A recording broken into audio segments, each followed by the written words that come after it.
Palabras de vida del Gran Maestro. Capítulo 23. Un mensaje a la Iglesia moderna.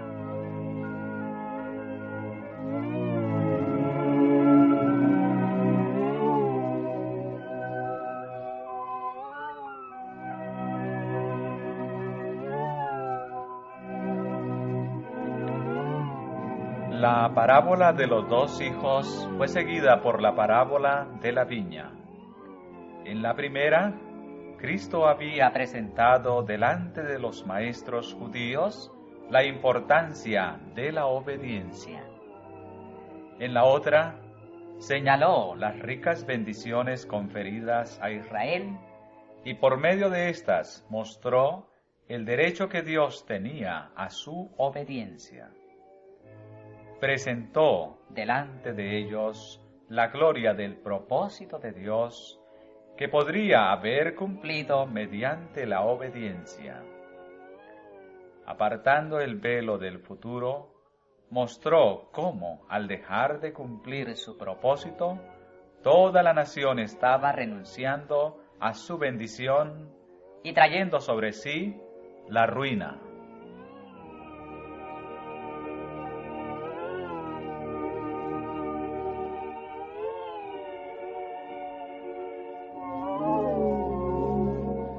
Fue un hombre, padre de familia, dijo Cristo, el cual plantó una viña y la cercó de vallado y cavó en ella un lagar y edificó una torre y la dio a renta a labradores y se partió lejos.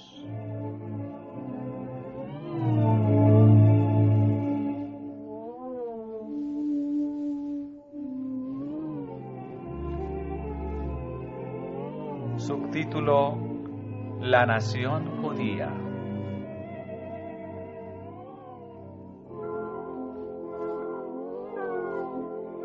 El profeta Isaías describe esta viña. Ahora cantaré por mi amado el cantar de mi amado a su viña. Tenía mi amado una viña en un recuesto, lugar fértil. Habíala cercado y despedregádola, y plantádola de vides escogidas. Había edificado en medio de ella una torre, y también asentado un lagar en ella, y esperaba que llevase uvas.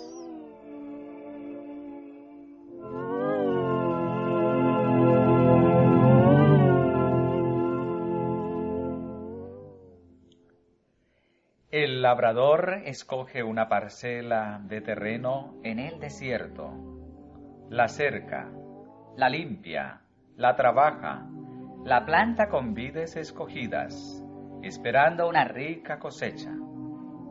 Espera que ese terreno, en su superioridad con respecto al desierto inculto, le honre, mostrando los resultados de su cuidado y los afanes con que la cultivó. Así Dios había escogido a un pueblo de entre el mundo para que fuera preparado y educado por Cristo. El profeta dice: la viña de Jehová de los ejércitos es la casa de Israel, y los hombres de Judá planta suya deleitosa. Sobre ese pueblo Dios había prodigado grandes privilegios, bendiciéndolo ricamente con su abundante bondad. Esperaba que lo honraran llevando fruto. Habían de revelar los principios de su reino. En medio de un mundo caído e impío, habían de representar el carácter de Dios.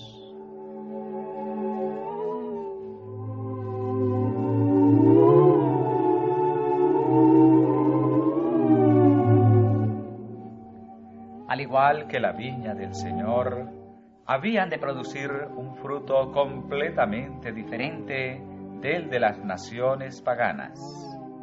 Esos pueblos idólatras se habían entregado a la iniquidad. Sin ninguna restricción se ejercían la violencia, el crimen, la gula, la opresión y las prácticas más corruptas. La iniquidad, la degradación y la miseria eran el fruto del árbol corrupto. Muy diferente había de ser el fruto dado por la viña plantada por Dios.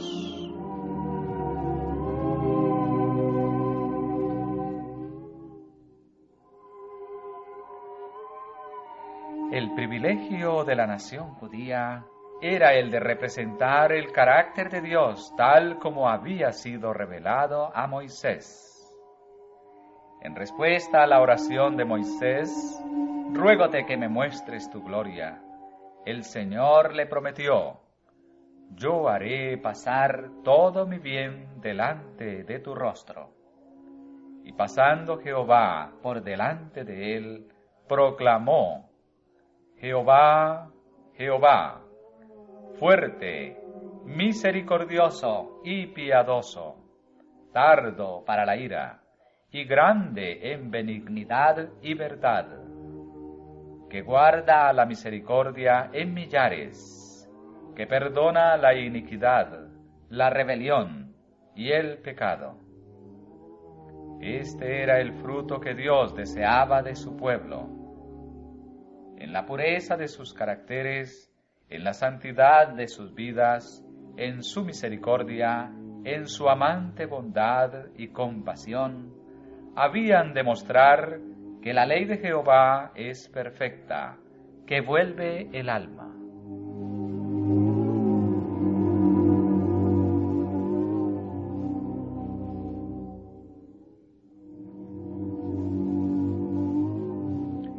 El propósito de Dios era impartir ricas bendiciones a todo el mundo mediante la nación judía. Por medio de Israel había de prepararse el camino para la difusión de su luz a todo el mundo. Las naciones de la tierra, al seguir prácticas corruptas, habían perdido el conocimiento de Dios. Sin embargo, en su misericordia, Dios no los rayó de la existencia. Se propuso darles la oportunidad de llegar a conocerlo mediante su iglesia. Quería que los principios revelados por medio de su pueblo fueran los medios de restaurar la imagen moral de Dios en el hombre.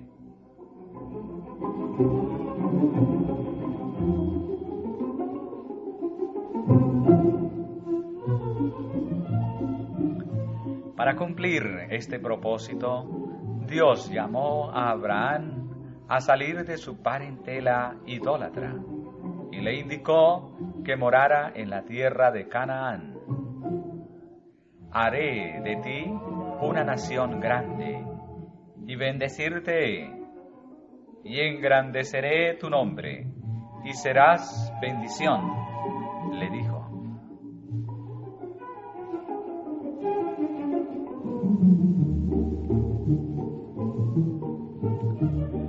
Los descendientes de Abraham, Jacob y su posteridad fueron llevados a Egipto para que en medio de aquella grande e impía nación pudieran revelar los principios del reino de Dios.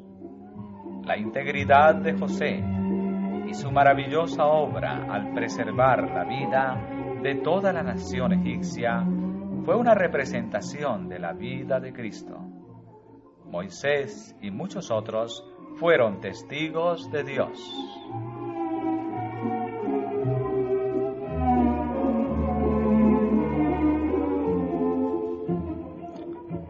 Al sacar a Israel de Egipto, Dios manifestó nuevamente su poder y misericordia.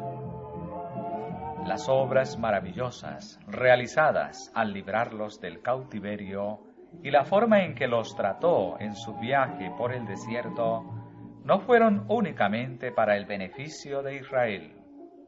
Habían de ser una lección objetiva para las naciones circunvecinas. El Señor se reveló a sí mismo como un Dios que estaba por encima de toda autoridad y grandeza humanas. Las señales y maravillas que realizó en favor de su pueblo mostraban su poder sobre la naturaleza y sobre los más encumbrados adoradores de ella.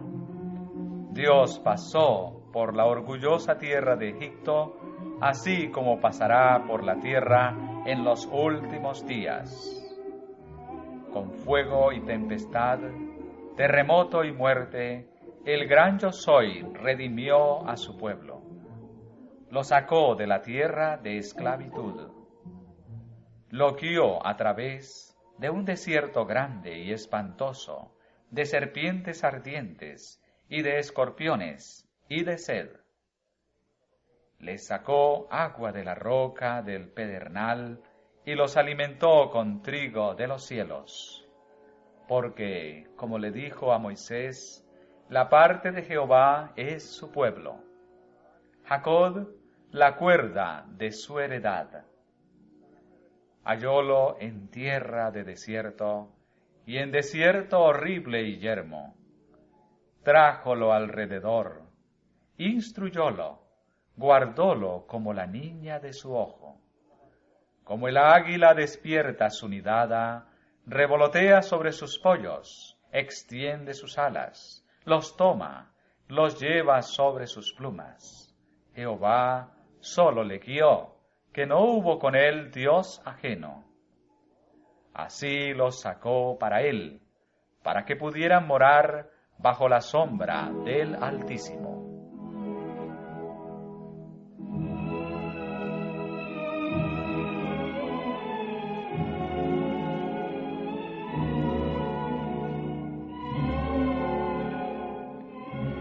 Cristo era el dirigente de los hijos de Israel en sus peregrinaciones por el desierto. Él los dirigió y guió, rodeados por la columna de nubes de día y la columna de fuego de noche. Los preservó de los peligros del desierto, los llevó a la tierra prometida, y a la vista de todas las naciones que no reconocían a Dios, estableció a Israel como su posesión escogida, la viña del Señor.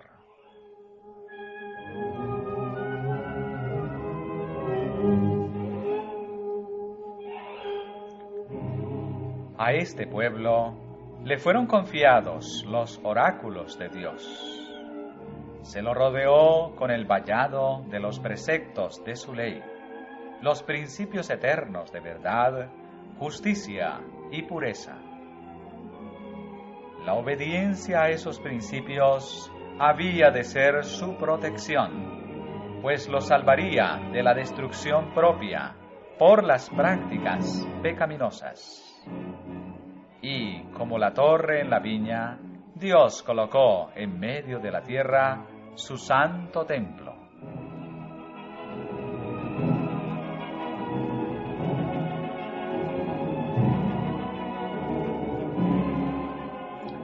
Cristo era su instructor. Así como había estado con ellos en el desierto, había de continuar siendo su maestro y guía. En el tabernáculo y en el templo su gloria moraba en la santa Shekinah, encima del propiciatorio. En favor de ellos manifestó constantemente las riquezas de su amor y paciencia.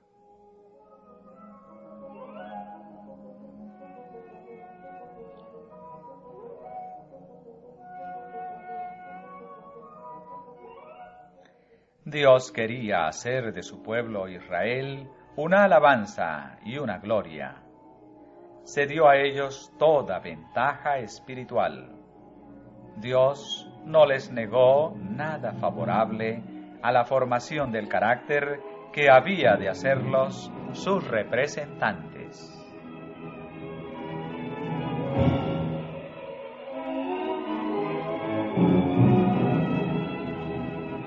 Su obediencia a la ley de Dios había de hacerlos maravillas de prosperidad delante de las naciones del mundo.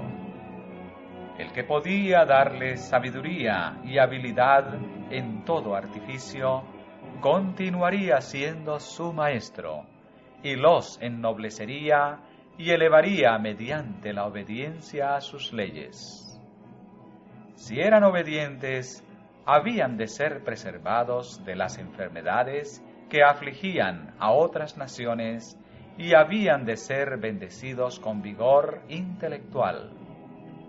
La gloria de Dios, su majestad y poder habían de revelarse en toda su prosperidad.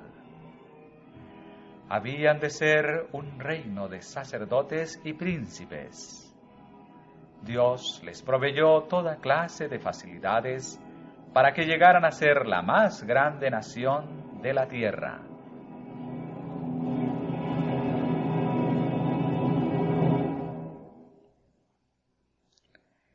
En una forma muy definida, Cristo, mediante Moisés, les había presentado el propósito de Dios y había aclarado las condiciones de su prosperidad.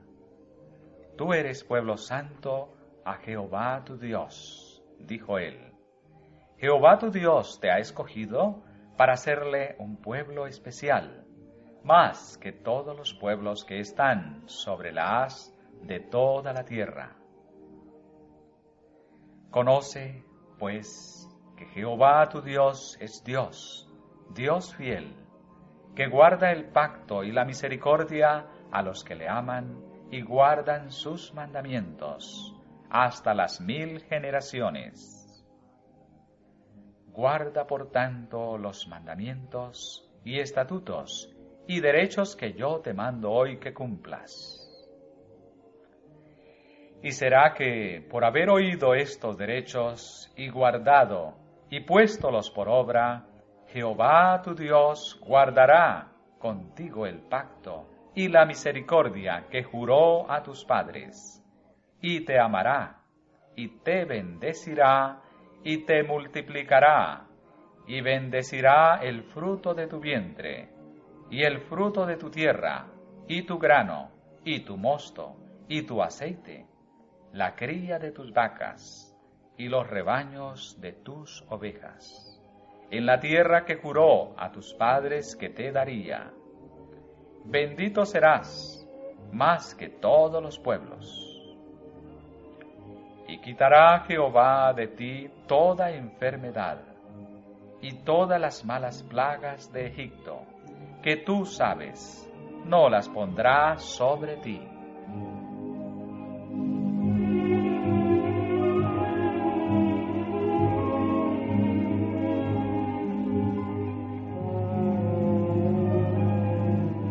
Si ellos guardaban sus mandamientos, Dios prometía darles el mejor trigo y sacarles miel de la roca. Habría de satisfacerlos con una larga vida y mostrarles su salvación.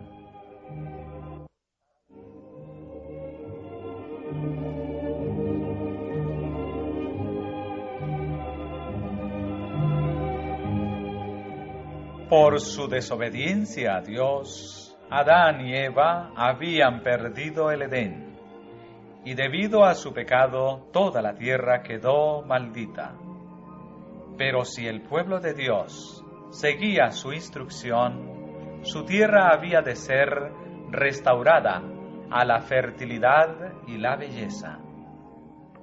Dios mismo les dio instrucciones en cuanto a la forma de cultivar el suelo, y ellos habían de cooperar con él en su restauración.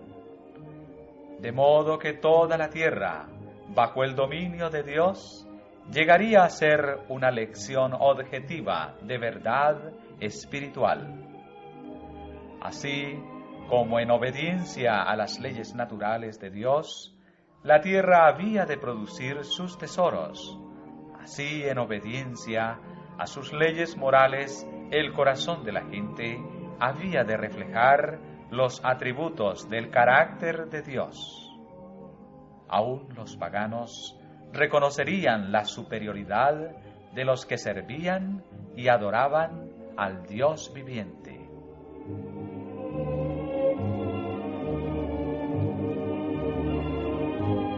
Mirad, dijo Moisés, yo os he enseñado estatutos y derechos, como Jehová mi Dios me mandó, para que hagáis así en medio de la tierra en la cual entráis para poseerla. Guardadlos, pues, y ponedlos por obra, porque esta es vuestra sabiduría y vuestra inteligencia en ojos de los pueblos, los cuales oirán todos estos estatutos y dirán, ciertamente pueblo sabio y entendido, gente grande es esta.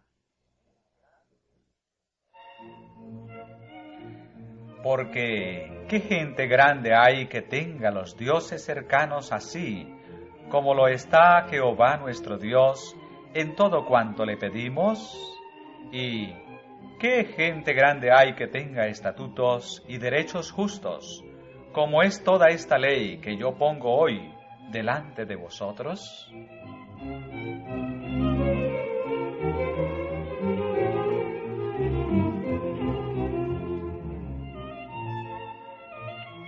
Los hijos de Israel habían de ocupar todo el territorio que Dios les había señalado. Habían de ser desposeídas las naciones que rechazaran el culto y el servicio al verdadero Dios. Pero el propósito de Dios era que por la revelación de su carácter mediante Israel, los hombres fueran atraídos a Él. A todo el mundo se le dio la invitación del Evangelio. Por medio de la enseñanza del sistema de sacrificios, Cristo había de ser levantado delante de las naciones, y habían de vivir todos los que lo miraran. Todos los que, como Raad la cananea y Rud la moabita, se volvieran de la idolatría al culto del verdadero Dios, habían de unirse con el pueblo escogido. A medida que aumentara el número de los israelitas, estos habían de ensanchar sus fronteras, hasta que su reino abarcara el mundo.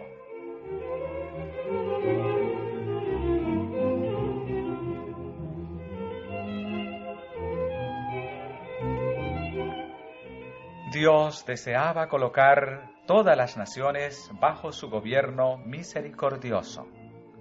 Deseaba que la tierra se llenara de gozo y paz. Creó al hombre para la felicidad y anhela llenar el corazón humano con la paz del cielo. Desea que las familias terrenales sean un símbolo de la gran familia celestial.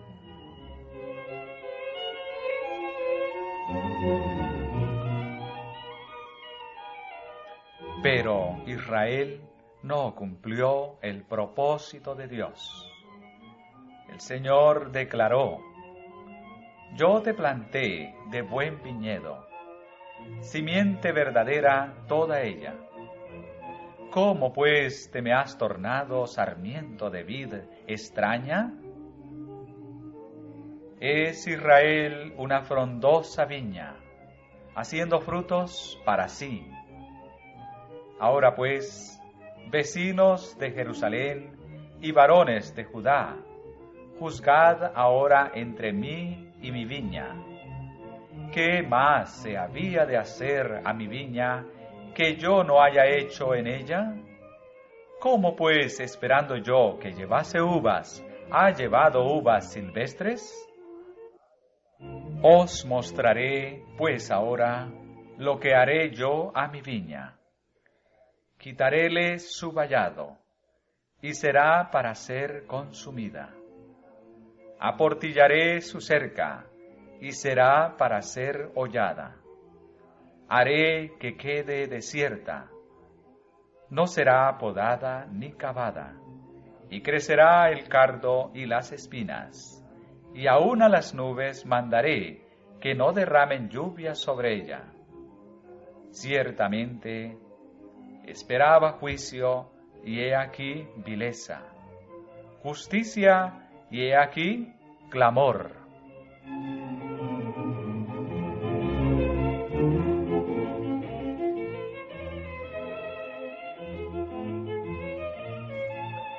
Mediante Moisés, el Señor había presentado delante de su pueblo el resultado de la infidelidad. Al rehusar guardar su pacto, se habían de apartar de la vida de Dios, y su bendición no podía venir sobre ellos.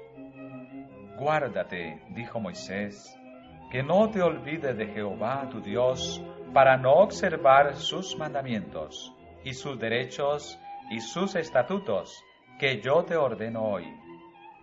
Que quizás no comas y te hartes, y edifiques buenas casas en que mores, y tus vacas y tus ovejas se aumenten, y la plata y el oro se multipliquen, y todo lo que tuvieres se te aumente, y se eleve luego tu corazón, y te olvides de Jehová tu Dios.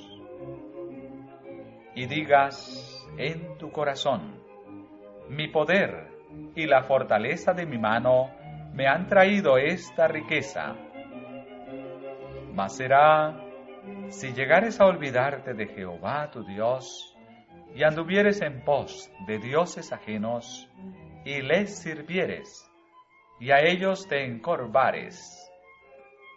Protéstolo hoy contra vosotros, que de cierto pereceréis.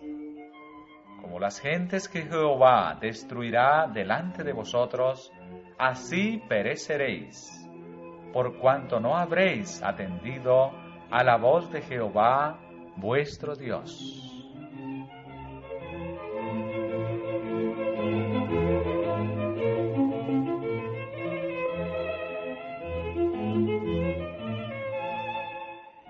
La advertencia no fue tenida en cuenta por el pueblo judío. Se olvidaron de Dios y perdieron de vista su elevado privilegio como representantes suyos. Las bendiciones que habían recibido no proporcionaron ninguna bendición al mundo. Todas sus ventajas fueron empleadas para su propia glorificación. Privaron a Dios del servicio que Él requería de ellos y robaron a sus prójimos la dirección religiosa y el ejemplo santo. A semejanza de los habitantes del mundo antediluviano, siguieron todos los pensamientos de su mal corazón. Así ellos hicieron aparecer como una farsa las cosas sagradas, diciendo: templo de Jehová es este, mientras que al mismo tiempo representaban indebidamente el carácter de Dios, deshonrando su nombre y profanando su santuario.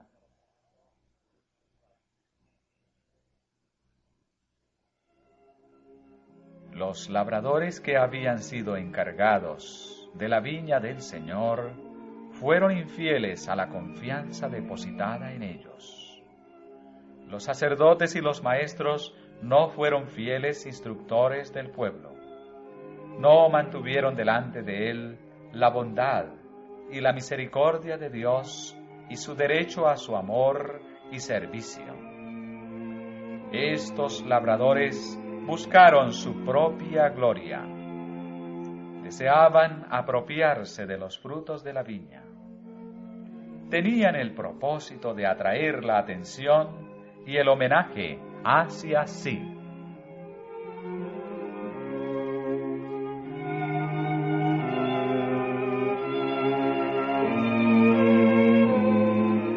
El pecado de estos dirigentes de Israel no era como el pecado de un transgresor vulgar. Ellos estaban colocados bajo la más solemne obligación hacia Dios. Se habían comprometido a enseñar un así dice Jehová y a manifestar estricta obediencia en su vida práctica. En vez de hacer esto, pervertían las Escrituras. Colocaban pesadas cargas sobre los hombres, estableciendo ceremonias forzosas en todos los asuntos de la vida. El pueblo vivía en una inquietud continua, pues no podían cumplir con los requisitos impuestos por los rabinos. Cuando vieron la imposibilidad de guardar los mandamientos hechos por los hombres, se tornaron descuidados respecto a los mandamientos de Dios.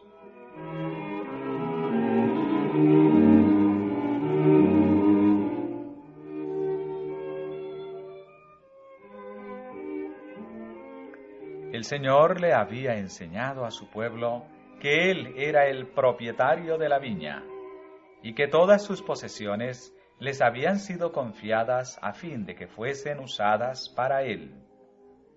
Pero los sacerdotes y los maestros no realizaban su sagrado oficio como si hubiesen estado manejando la propiedad de Dios. Le robaban sistemáticamente los medios y las facilidades confiados a ellos para el adelanto de su obra. Su avaricia y ambición hacían que fuesen despreciados aún por los paganos. Así se le dio ocasión al mundo gentil de interpretar mal el carácter de Dios y las leyes de su reino.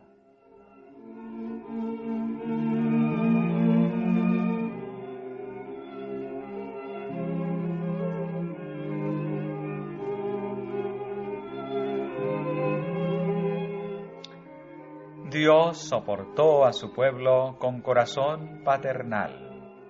Lo constriñó con misericordias dadas y misericordias retiradas. Pacientemente le presentó sus pecados y con tolerancia esperó su reconocimiento. Fueron enviados profetas y mensajeros para que insistiesen ante los labradores en las demandas de Dios. Pero en vez de ser bienvenidos, fueron tratados como enemigos. Los labradores los persiguieron y los mataron. Dios todavía envió otros mensajeros, pero ellos recibieron el mismo trato que los primeros, solo que los labradores mostraron aún un odio más resuelto.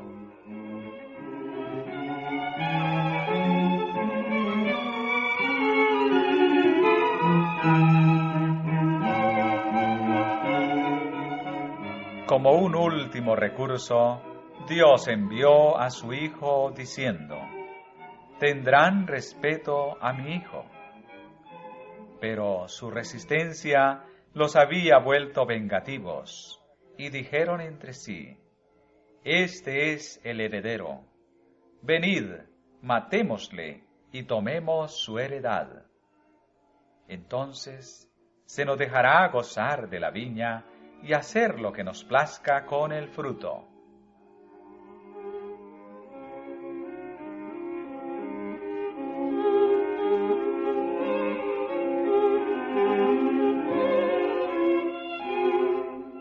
Los gobernantes judíos no amaban a Dios, por lo que se apartaron de Él y rechazaron todos sus ofrecimientos de hacer un justo arreglo. Cristo, el amado de Dios, vino para presentar las demandas del dueño de la viña, pero los labradores lo trataron con marcado desprecio, diciendo: «Este hombre no nos gobernará».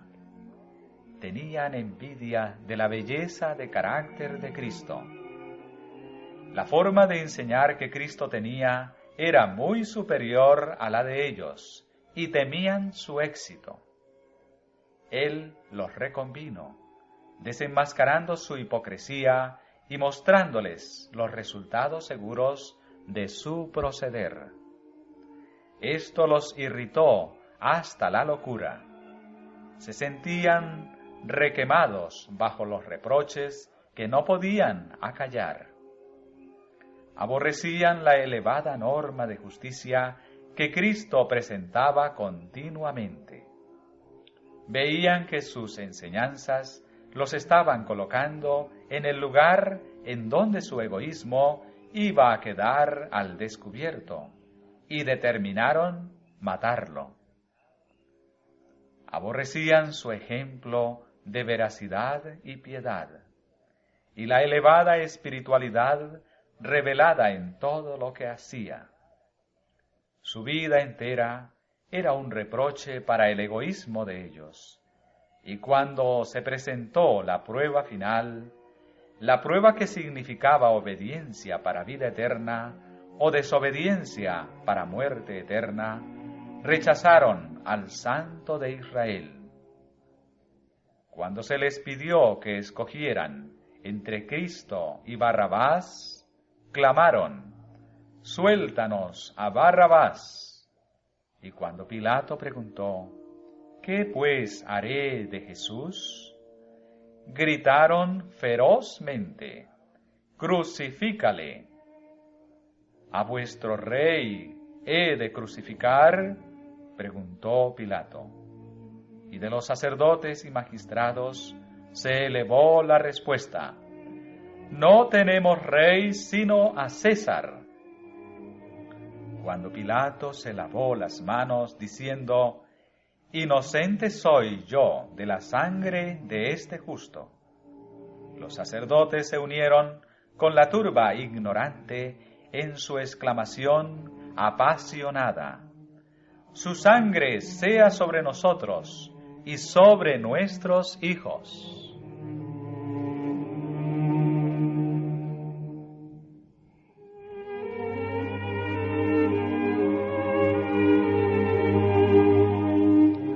Así hicieron su elección los dirigentes judíos.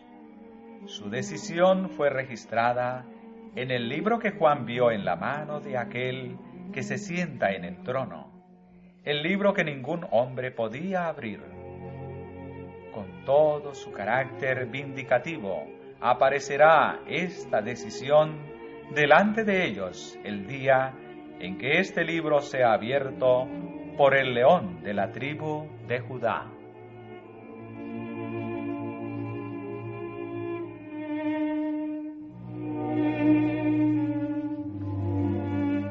Los judíos abrigaban la idea de que eran los favoritos del cielo y que siempre habían de ser exaltados como iglesia de Dios. Eran los hijos de Abraham, declaraban, y tan firme les parecía el fundamento de su prosperidad que desafiaban al cielo y a la tierra a que los desposeyeran de sus derechos.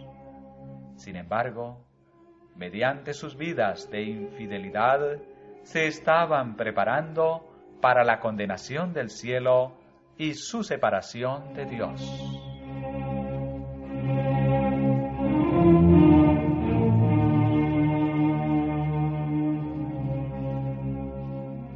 En la parábola de la viña, después que Cristo hubo descrito delante de los sacerdotes su acto culminante de impiedad, les hizo la pregunta: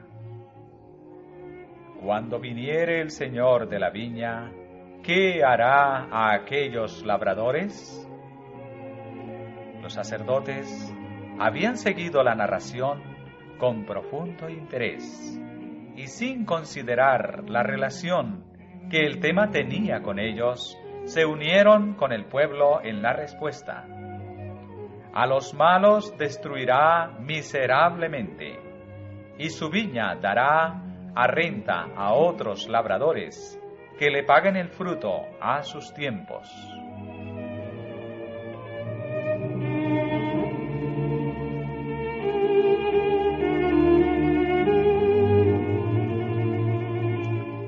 Sin advertirlo, habían pronunciado su propia sentencia. Jesús los contempló, y bajo su escudriñadora mirada ellos supieron que leía los secretos de su corazón. Su divinidad irradió delante de ellos con poder inconfundible. Vieron en los labradores el propio retrato de sí mismos e involuntariamente exclamaron: «¡Dios nos libre!».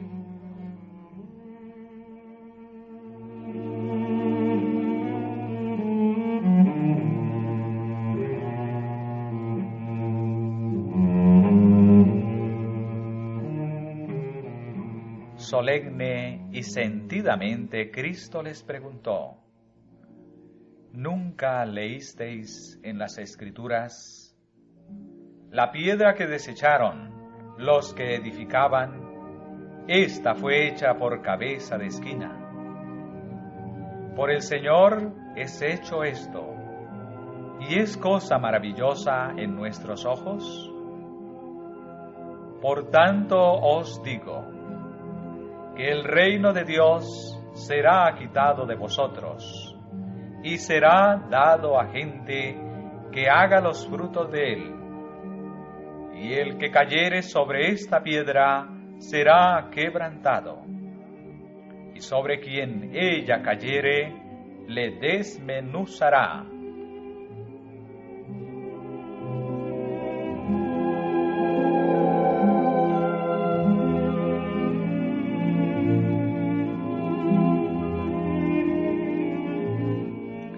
Cristo podría haber impedido la condenación de la nación judía si el pueblo lo hubiera recibido.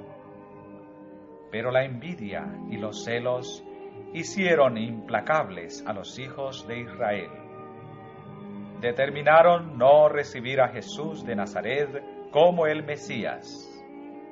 Rechazaron la luz del mundo y de allí en adelante sus vidas estuvieron rodeadas de tinieblas, como las tinieblas de medianoche. La condena predicha cayó sobre la nación judía. Sus propias pasiones feroces e indómitas produjeron su ruina. En su ira ciega se destruyeron mutuamente. Su terco orgullo rebelde trajo sobre ellos la ira de sus conquistadores romanos. Jerusalén fue destruida, el templo dejado en ruinas y el terreno arado como un campo. Los hijos de Judá perecieron en las más horribles formas de muerte. Millones fueron vendidos para servir como esclavos en tierras paganas.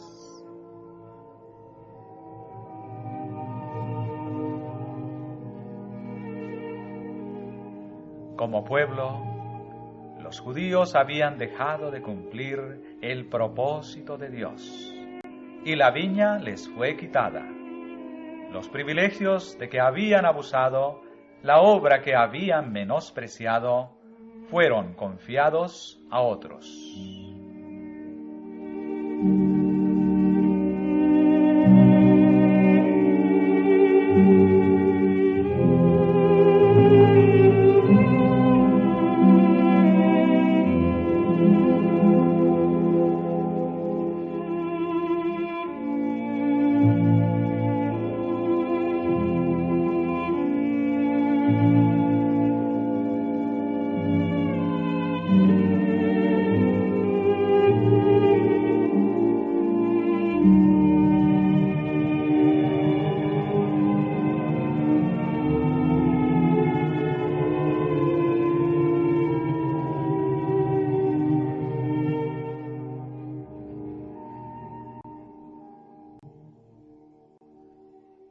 Subtítulo: La Iglesia de hoy día.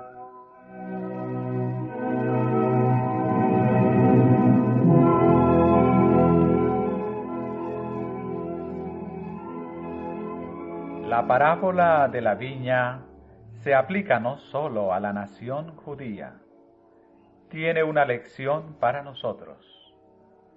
La Iglesia en esta generación ha sido dotada por Dios de grandes privilegios y bendiciones, y Él espera los resultados correspondientes.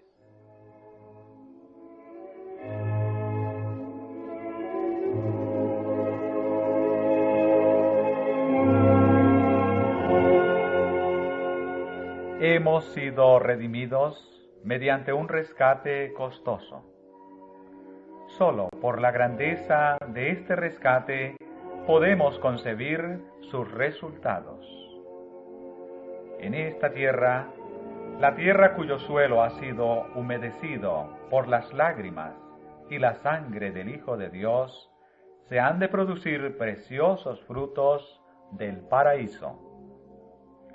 En la vida de los hijos de Dios, las verdades de su palabra han de revelar su gloria y excelencia. Mediante su pueblo, Cristo ha de manifestar su carácter y los principios de su reino.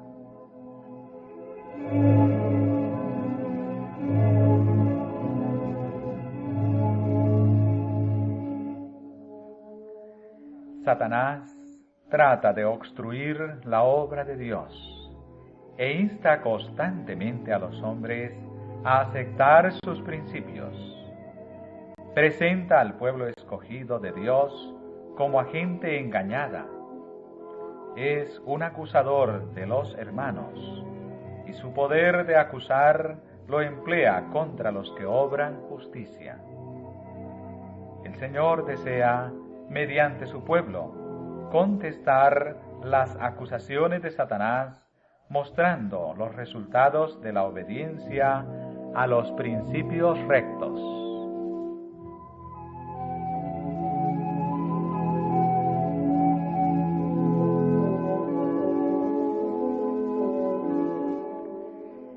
Esos principios se han de manifestar en el cristiano individualmente, en la familia, en la iglesia y en cada institución establecida para el servicio de Dios. Todos estos han de ser símbolos de lo que se puede hacer para el mundo. Han de ser representaciones del poder salvador de las verdades del Evangelio. Todos son agentes en el cumplimiento del gran propósito de Dios para la especie humana.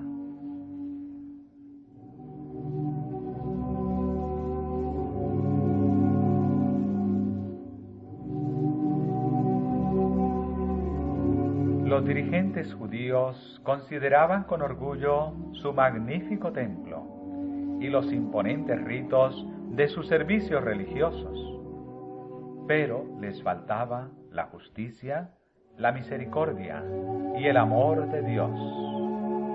La gloria del templo, el esplendor de sus servicios no podían recomendarlos a Dios, pues no le ofrecían lo único que es de valor a su vista. No le presentaban el sacrificio de un espíritu humilde y contrito.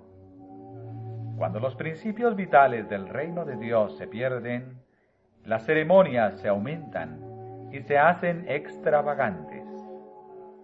Cuando se descuida la edificación del carácter, cuando faltan los adornos del alma, cuando se pierde de vista la sencillez de la piedad, entonces el orgullo y el amor a la ostentación demandan magníficos templos, espléndidos adornos y ceremonias imponentes. En todo esto no se honra a Dios. Una religión a la moda que consiste en ceremonias, exterioridades y ostentación no es aceptable ante Él. Los servicios de tal religión no obtienen respuesta de los mensajeros celestiales.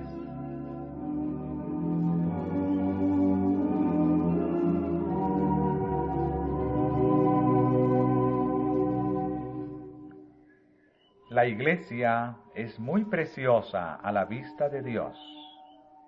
Él la aquilata no por sus ventajas externas, sino por la sincera piedad que la distingue del mundo. La estima de acuerdo con el crecimiento de los miembros en el conocimiento de Cristo, de acuerdo con su progreso en la vida espiritual.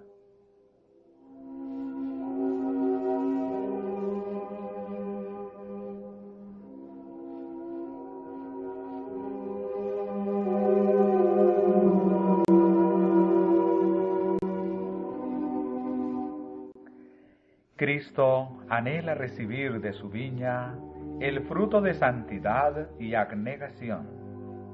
Busca los principios de amor y bondad. Toda la belleza del arte no puede compararse con la belleza del temperamento y del carácter que se han de revelar en los que son representantes de Cristo. La atmósfera de la gracia que rodea el alma del creyente, el Espíritu Santo que trabaja en la mente y el corazón, son los que hacen de él un sabor de vida para vida y permiten que Dios bendiga su obra.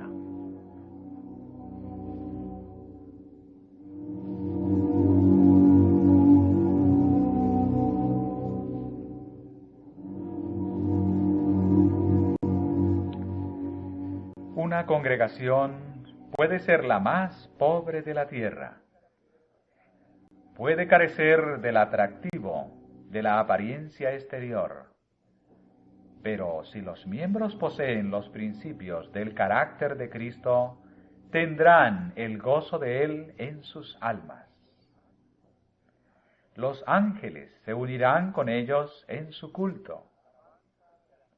La alabanza y acción de gracias de los corazones agradecidos ascenderán al Salvador como una dulce ofrenda.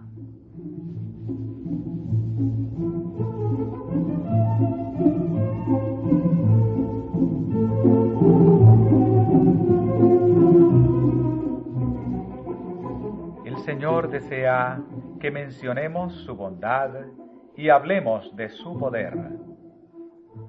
Se le honra mediante la expresión de alabanza y agradecimiento.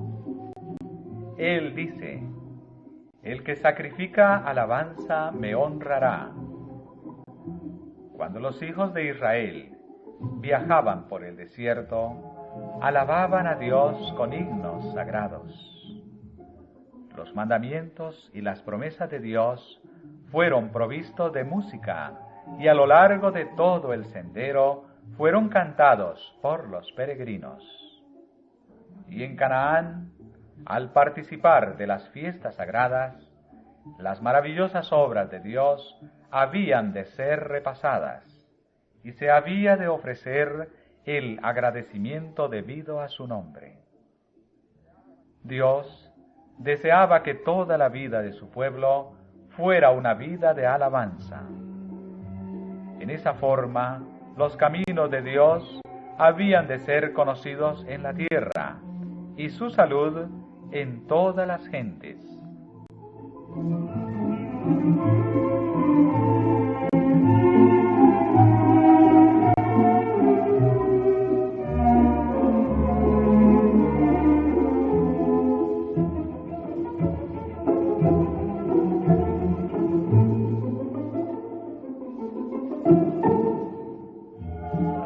Así debería ser también hoy. Los habitantes del mundo adoran dioses falsos. Han de ser apartados de su falso culto, no porque oigan acusaciones contra sus ídolos, sino porque se les presente algo mejor. Han de ser pregonadas las bondades de Dios. Sois mis testigos, dice Jehová, que yo soy Dios.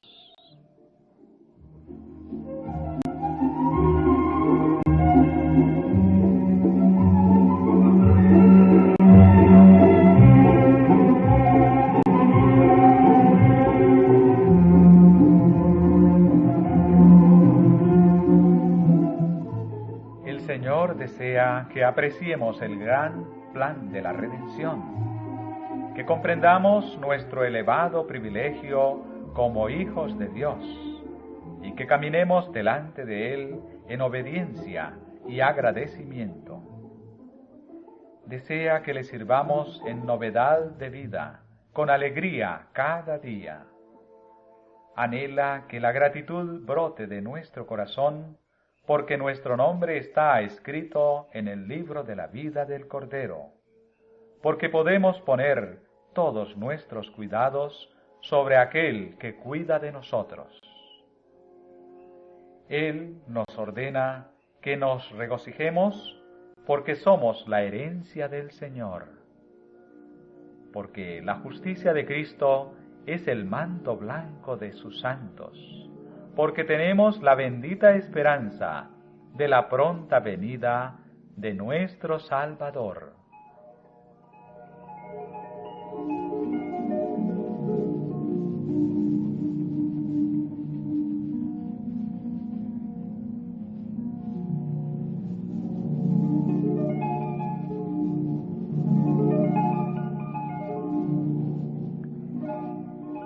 El alabar a Dios de todo corazón y con sinceridad es un deber igual al de la oración.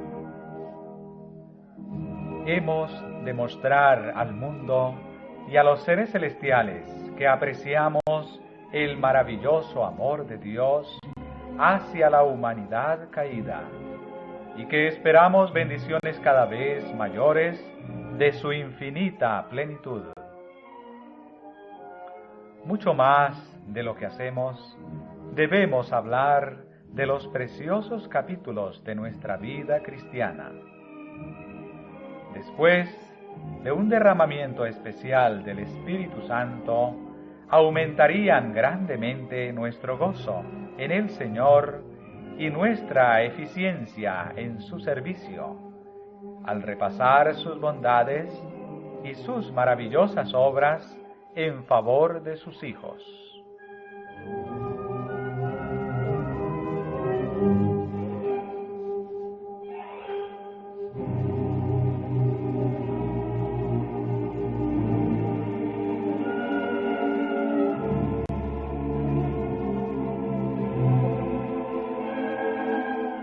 Estas prácticas rechazan el poder de Satanás, excluyen el espíritu de murmuración y queja, y el tentador pierde terreno.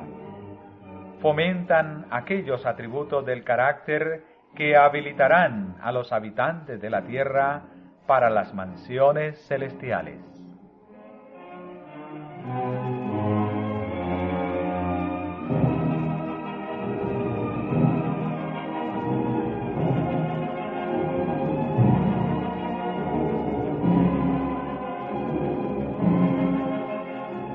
Un testimonio tal tendrá influencia sobre otros. No se puede emplear un medio más eficaz para ganar almas para Cristo.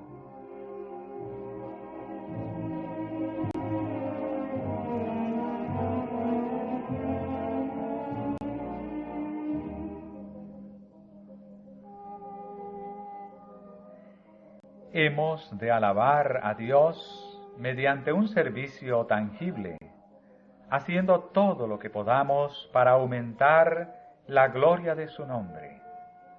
Dios nos imparte sus dones para que podamos también dar y hacer así que el mundo conozca su carácter.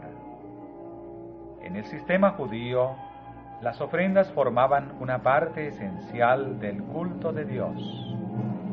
Se enseñaba a los israelitas a destinar una 10ª parte de todas sus entradas al servicio del santuario.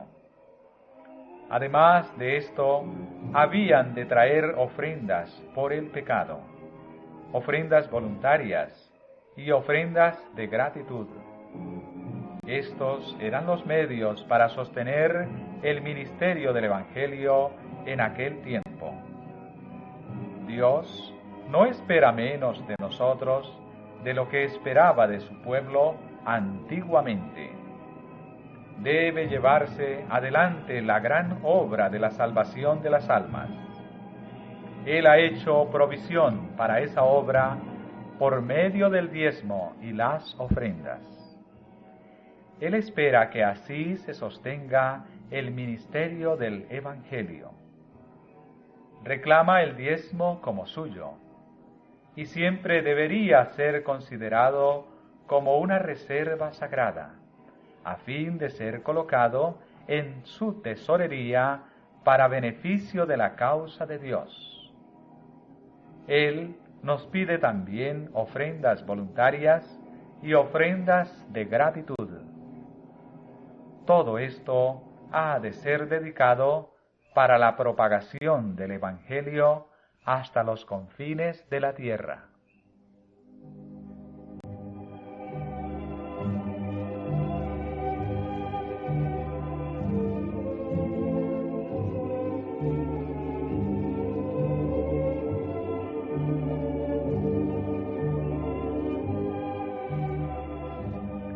El servicio que se hace para Dios incluye el ministerio personal.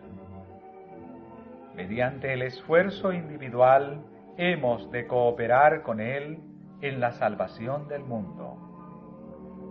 La orden de Cristo: id por todo el mundo, predicad el Evangelio a toda criatura, se dirige a cada uno de sus seguidores.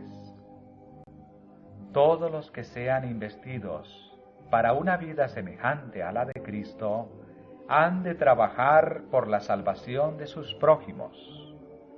Su corazón latirá al unísono con el corazón de Cristo. Se manifestará en ellos el mismo anhelo por las almas que Él sentía. No todos pueden ocupar el mismo lugar en la obra, pero hay un lugar y una obra para cada uno.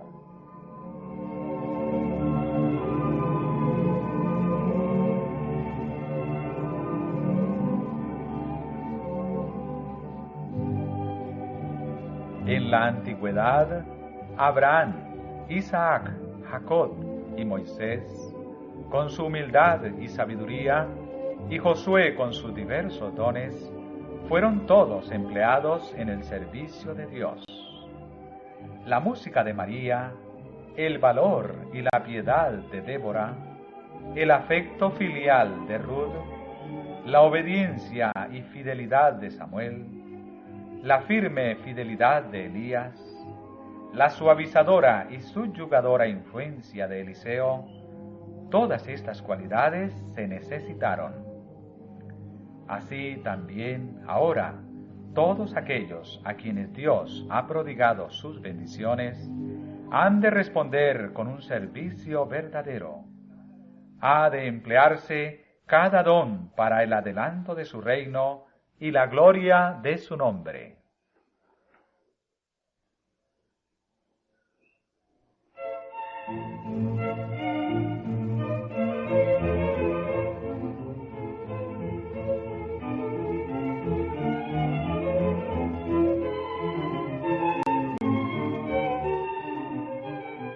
Todos los que reciben a Cristo como un Salvador personal han de manifestar la verdad del Evangelio y su poder salvador en la vida.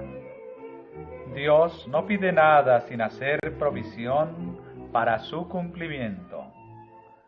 Por medio de la gracia de Cristo podemos realizar todo lo que Dios requiere. Todas las riquezas del cielo han de ser reveladas mediante el pueblo de Dios. Dijo Cristo: en esto es glorificado mi Padre, en que llevéis mucho fruto, y seáis así mis discípulos.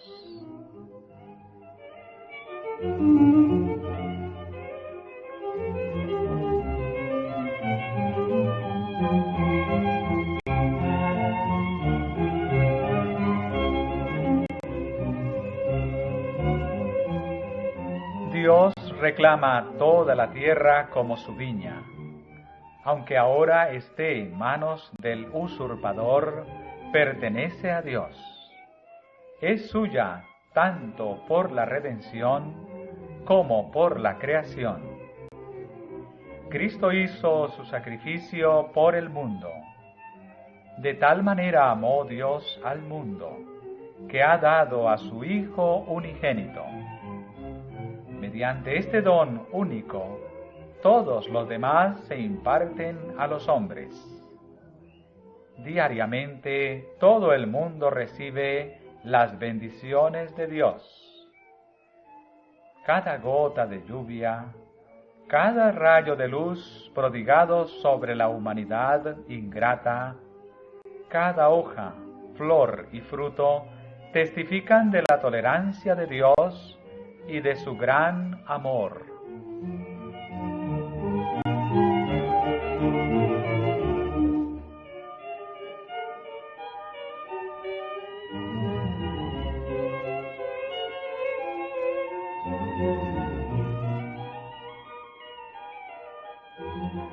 ¿Y qué se da en cambio al gran dador? ¿Cómo consideran los hombres las demandas de Dios? ¿A quién rinden el servicio de su vida las multitudes? Sirven a Mamón.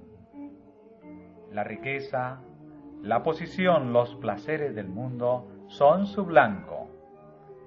La riqueza se obtiene robando no solo a los hombres, sino a Dios. Los hombres usan los dones divinos para complacer su egoísmo. Todo lo que pueden tomar lo usan para satisfacer su amor egoísta de placer.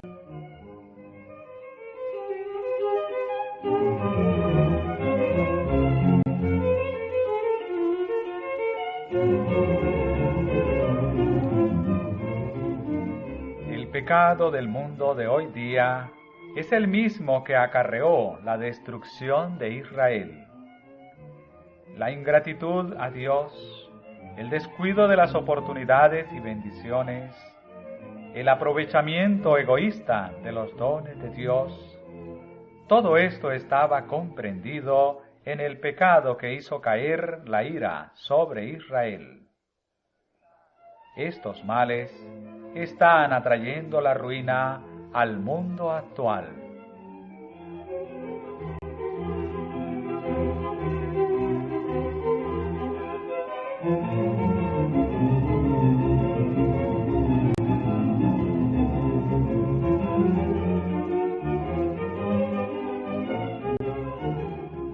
Las lágrimas que Cristo derramó sobre el monte de las Olivas, al contemplar la ciudad escogida, no las derramó solamente por Jerusalén.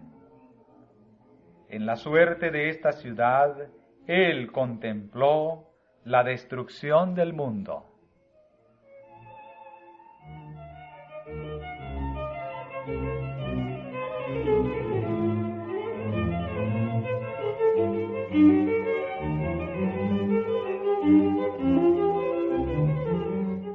Si también tú conocieses, a lo menos en este tu día, lo que toca a tu paz, mas ahora está encubierto a tus ojos.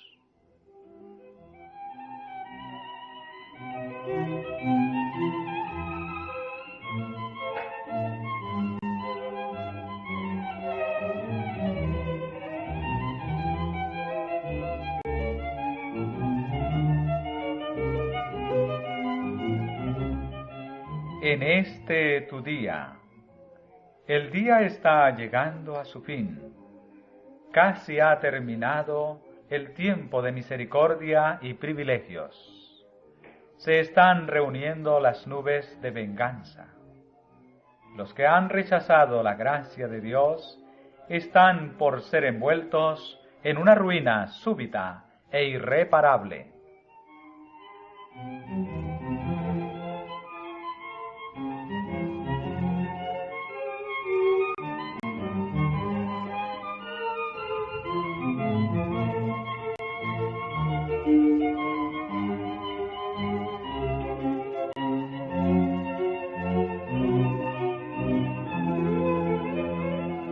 Sin embargo, el mundo duerme. Sus habitantes no conocen el tiempo de su visitación.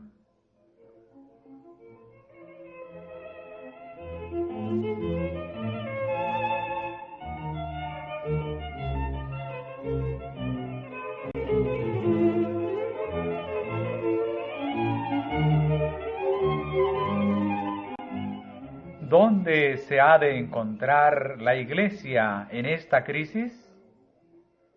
¿Están cumpliendo sus miembros con las demandas de Dios?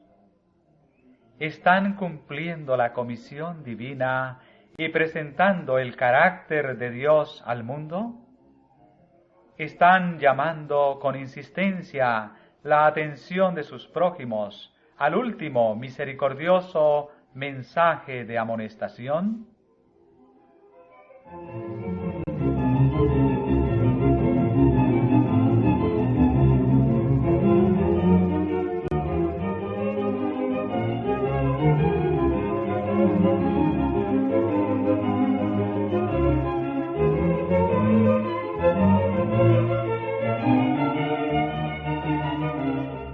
Los hombres están en peligro. Las multitudes perecen. Pero, ¿cuán pocos de los profesos seguidores de Cristo sienten anhelo por esas almas? El destino de un mundo se halla en juego en la balanza. Pero esto apenas si conmueve a los que pretenden creer las verdades más abarcantes que jamás hayan sido dadas a los mortales. Hay falta de aquel amor que indujo a Cristo a abandonar su hogar celestial y tomar la naturaleza humana a fin de que la humanidad pudiera tocar a la humanidad y llevarla a la divinidad. Hay un estupor, una parálisis sobre el pueblo de Dios que le impide entender el deber de la hora.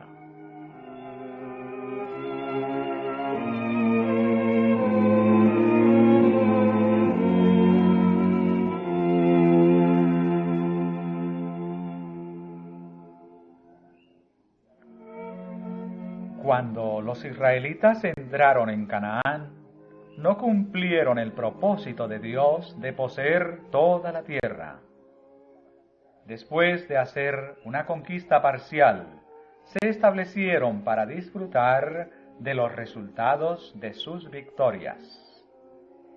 En su incredulidad y amor a la comodidad, se congregaron en las porciones ya conquistadas en vez de proseguir y ocupar nuevos territorios.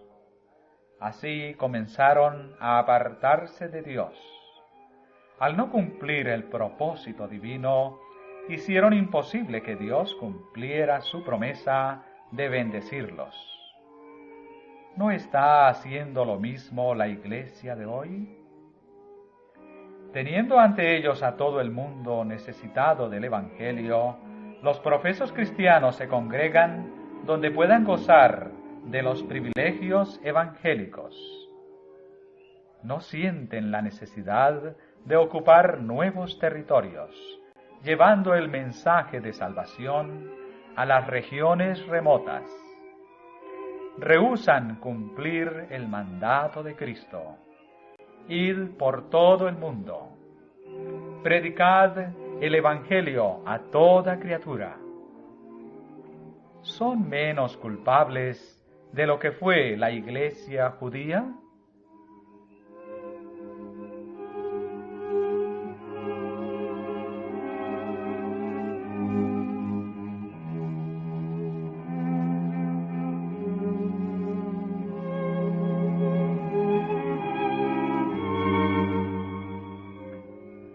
Los profesos seguidores de Cristo están siendo probados ante el universo celestial.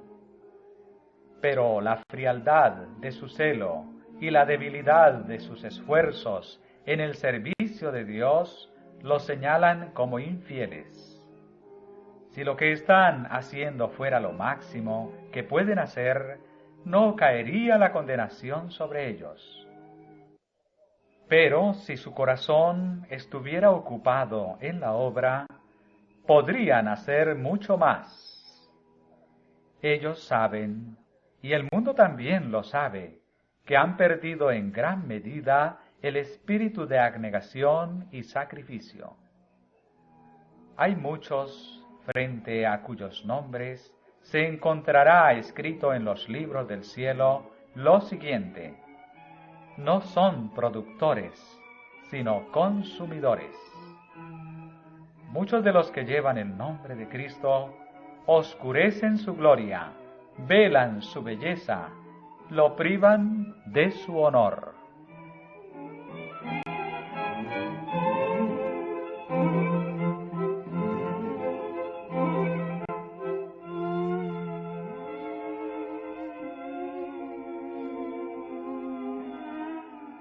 Hay muchos cuyos nombres están en los libros de la Iglesia, pero que no están bajo el dominio de Cristo. No hacen caso de sus instrucciones ni cumplen con su obra. De aquí que están bajo el dominio del enemigo. No están haciendo un bien positivo. Por lo tanto, están realizando un daño incalculable. Debido a que su influencia no es un sabor de vida para vida, es un sabor de muerte para muerte.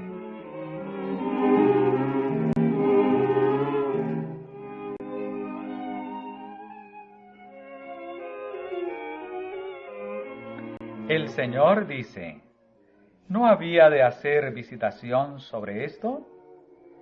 Por cuanto los hijos de Israel no cumplieron con el propósito de Dios, fueron puestos a un lado, y el Señor extiende su invitación a otros. Si estos también son infieles, ¿no serán rechazados de la misma forma?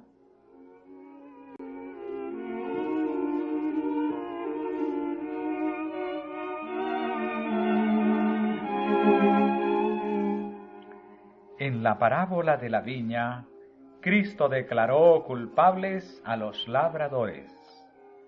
Ellos fueron los que habían rehusado dar a su Señor el fruto de su terreno. Los sacerdotes y magistrados de la nación judía fueron los que, al descarriar al pueblo, le habían robado a Dios el servicio que él reclamaba. Fueron ellos los que apartaron de Cristo a la nación.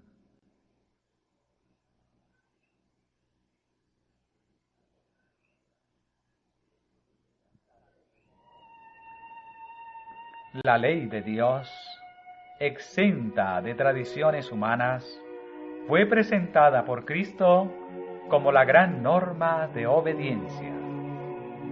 Esto despertó la enemistad de los rabinos. Ellos habían puesto las enseñanzas humanas por encima de la palabra de Dios y habían apartado al pueblo de sus preceptos. No estaban dispuestos a renunciar a sus mandamientos hechos por hombres, a fin de obedecer los requerimientos de la palabra de Dios. No querían sacrificar por causa de la verdad el orgullo de la razón y la alabanza de los hombres. Cuando Cristo vino, presentando a la nación las demandas de Dios, los sacerdotes y ancianos le negaron su derecho de interponerse entre ellos y el pueblo. No estaban dispuestos a aceptar sus reproches y amonestaciones, y se propusieron malquistar a la gente con Jesús y así destruirlo.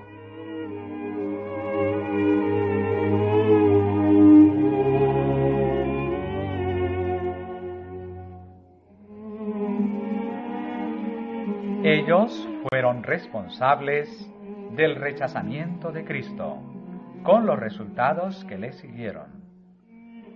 El pecado de una nación y su ruina se debieron a los dirigentes religiosos.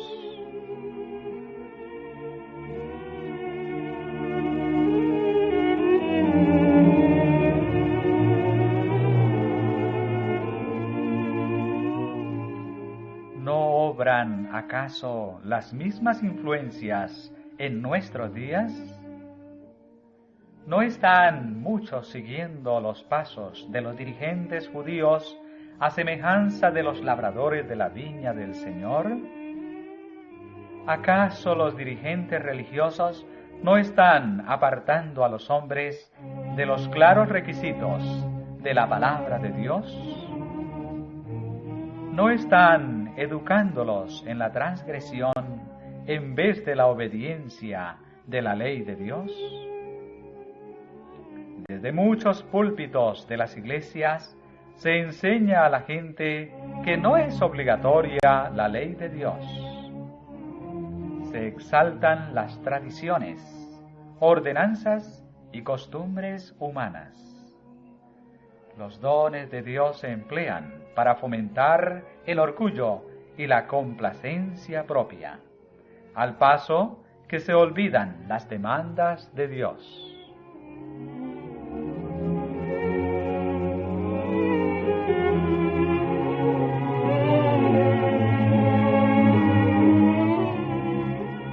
Al poner a un lado la ley de Dios, los hombres no saben lo que están haciendo. La ley de Dios es la transcripción de su carácter. Abarca los principios de su reino. El que rehúsa aceptar esos principios se está colocando fuera del canal por donde fluyen las bendiciones de Dios.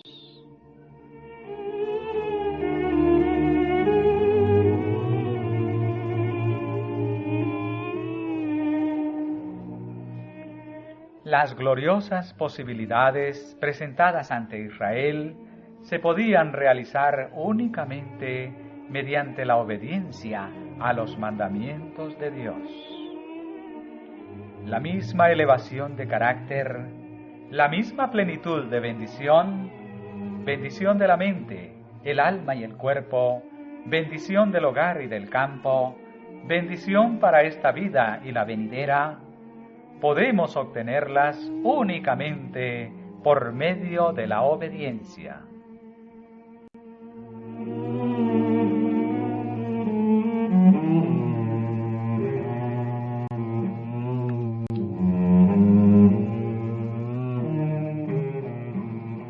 Tanto en el mundo espiritual como en el natural, la obediencia a las leyes de Dios es la condición para llevar fruto. Y cuando los hombres enseñan a la gente a desobedecer los mandamientos de Dios, están impidiendo que den fruto para su gloria.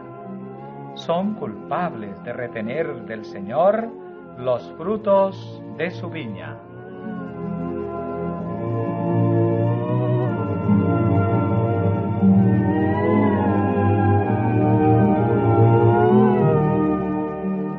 Los mensajeros de Dios mandados por el Maestro vienen a nosotros. Vienen como Cristo, demandando obediencia a la palabra de Dios. Piden los frutos de la viña, los frutos del amor, la humildad y el servicio abnegado. ¿Acaso no hay muchos labradores que, a semejanza de los dirigentes judíos, se mueven a ira? Cuando se presentan delante del pueblo las demandas de la ley de Dios, ¿no usan su influencia esos maestros para inducir a los hombres a rechazarlas? A tales maestros Dios llama siervos infieles.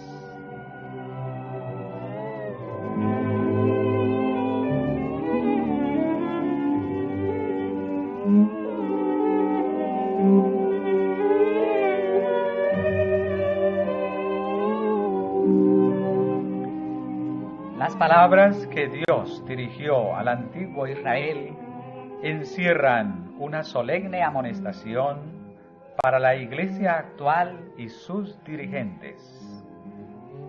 De Israel dijo el Señor: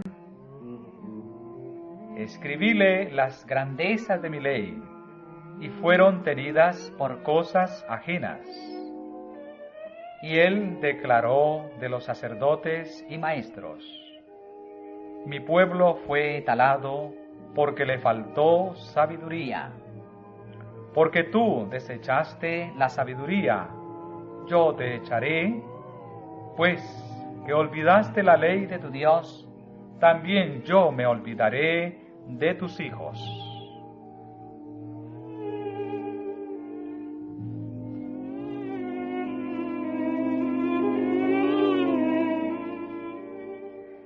¿No se hará caso de las reprensiones de Dios?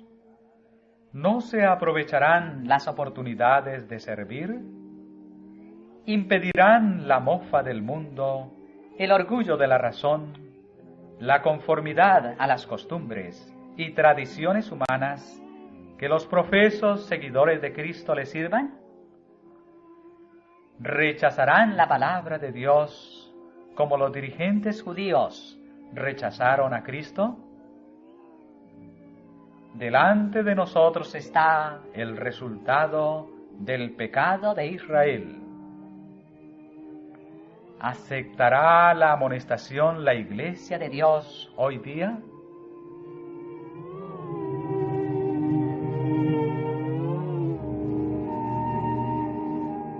Si algunas de las ramas fueron quebradas, y tú, siendo acebuche, has sido ingerido en lugar de ellas, y has sido hecho partícipe de la raíz y de la grosura de la oliva, no te jactes.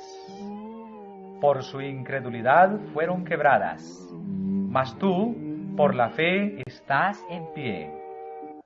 No te ensoberbezcas, antes teme, que si Dios no perdonó a las ramas naturales, a ti tampoco no perdone.